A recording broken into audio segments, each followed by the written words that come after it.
Hi, I'm Chris Buckholz. I'm editor of Forecasting Clouds, and with me is Larry Augustin here on Forecasting Clouds, CRM experts in their own words. Larry, thank you for taking the time with us. Chris, thank you for having me. You took over as CEO less than a year ago, and in your keynote you talked about coming in as an interim person and liking things so much that you decided to stay. That's right. Can you tell me a little bit about what you've how much you've learned about Sugar's culture in the last was it 10 months, 9 months? 10 months, 9 months. Well, I tell you, I think we have a great team here. We have great customers that love our product, and just amazing traction in the company, both on the commercial side, from the business point of view. In Q1 we added nearly 600 new customers. Right, just fantastic. We've now got over 60,000 paid subscriber seats, so great traction there. But also on the open source community side, we do over 60,000 downloads a month of our community edition of the product, and we've got nearly 600,000 end user seats counting the community edition. That traction's fantastic. You take that combined with the commercial traction, and just a great team. I mean, I really enjoy working with the people at the company. We've got a fantastic team that we put together here, and great customers that love us, and it's just a great combination for me. Yeah. So I was excited to stick around here. One of the interesting things I've noticed about Sugar over the years is at first the company led with the open source message, and over the years that's not gone away. It's just sort of faded into the background as more and more, I think, more and more successful business uses of Sugar have been executed. How more happy customers, more people getting business things done. The open source component is important, but it's not. It doesn't seem to be like the first punch you throw. Well, Chris, I think you expressed it exactly right.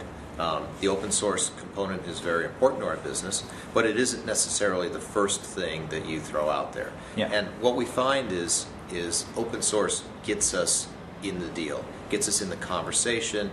It means that people think about us. It gives us an opportunity to respond, potentially work with the customer.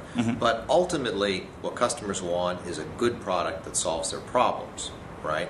And if you're open source but you aren't solving the problem, you're not going to get anywhere with that customer, right? And so while open source gets us in the deal, and that's great, ultimately to get to the finish line, we have to have a great product, and we do. And so maybe you don't see as much emphasis on that open source as we get sort of further along in that process, right? Because we know ultimately it's about great CRM solving those problems for our customers. Right. The other interesting aspect about the company is that as social CRM becomes the kind of the buzzword du jour, as people really start to explore what that means. I can't remember which presenter here said this, but you've got to be a social company in order to be a social CRM company. Right. And what's really interesting to me is in talking to people who are here who are customers of Sugar, they're not coming here learning things out of the blue that they didn't know. They're running into people that they've made relationships with at Sugar who have been leading them along the way all along. And here they're just sort of strengthening relationships. Well, because community has always been at the core of what we do. We've always had a great community from day one when, Clint, Jacob, John first launched the project on SourceForge.net, and then a year later built SugarForge to host the project. We've always had this great social aspect to the company. Community has always been important to us, and I think you see that in terms of how we think about social CRM. We are a company that is used to dealing with community. We understand it. We have it all the time. We have very active forums. I'm very active on Twitter. Multiple people in the company are very active on Twitter, and we have been for a long time. And it's just a natural way about how we built the company. And so incorporating social components into our product is something that we don't even, it's not second nature to us, right? Or it's not extra for us, right? It's just easy for us. It's second nature. We can just do it because it's how we normally do business. We don't even think it's special. We just think it's a normal way of doing business. Yeah. Yeah. Well, it's interesting because I see some CRM vendors that aren't even good at CRM. Well, I tell you, we use our own product heavily. Yeah. Okay. We're one of the biggest users of our product. we just announced Sugar 6 going into beta here. We will go live on our own product very, very soon here internally. So we are our own beta tester there. And it's great because we're building a product ultimately in some ways for ourselves. The old eat your own dog food phrase, right? We do that heavily, and we run the whole business on sugar internally. I think that delivers a lot of benefit to the customers. I mean, it has to be good enough for us as well as good enough for the customers. How did that play into what 6.0 looks like? The new version is a lot more visually exciting, I think, and a lot more intuitive and easy to use. Obviously, you get a ton of feedback from your communities, but do you also get feedback internally from people who are using it? Sure, we get a lot of internal feedback, and if you look at us, a lot of us in the company are internet-based people, right? Web 2.0 people. I mean, we've gotten used to Facebook as a user interface, right? We use Twitter all the time. Blogging is natural to us, right? And those are the kinds of products, interfaces that we're used to, right? And when we look at our own product, up until Sugar 6, it looked more like a 1980s Office desktop application, which doesn't feel like the right thing for a Web 2.0, 2010 world, right? And so, yes, our own ideas and input played heavily into this, saying, okay, we need to take the next step with this. We need to heavily incorporate Ajax. We need to take advantage of what the web is now capable of. And we need to develop an application that is for, a coming generation of CRM user that it has a different concept of user interface, and it's not just a 1980s desktop app, right? And along the way, we get some great things out of it. For example, if you look at what we've done, it significantly decreases the number of clicks, number of pages you have to use to accomplish a lot of common tasks.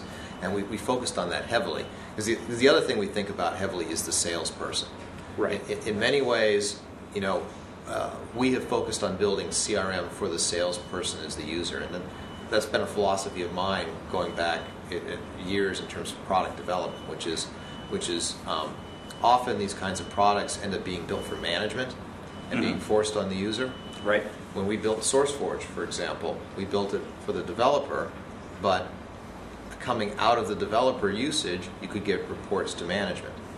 We think of Sugar in the same way, SugarCRM in the same way, which is if the salesperson likes it and uses it, those reports will flow back up into management, right? Out of that, right? So it's about making the sales user productive.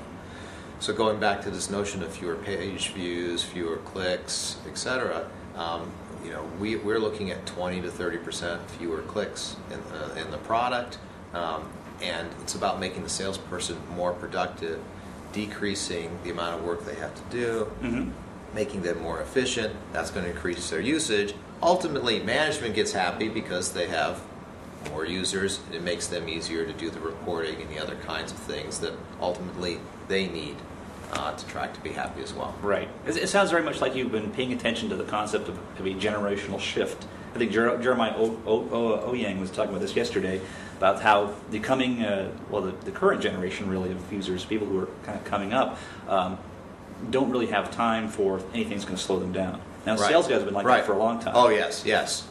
They're on the move, and you look at what we announced this week with mobile, for example, as well. A new generation of mobile client that we're building now that is meant to run across Android and iPhone and iPad and BlackBerry. And that client as well will give us some inroads into desktop as well on the client side. But just being able to have a much better mobile experience is something that we're after there as well, right? And that's part of that generational shift as well, right? Yeah, that's right. Well, folks, this has been Larry Augustin. He's the CEO of SugarCRM, as if you didn't know. Thank you, Larry, for taking some time with us. Great. I really appreciate it. Thank you, Chris. And this has been CRM Experts in Their Own Words on Forecasting Clouds. Thanks for watching.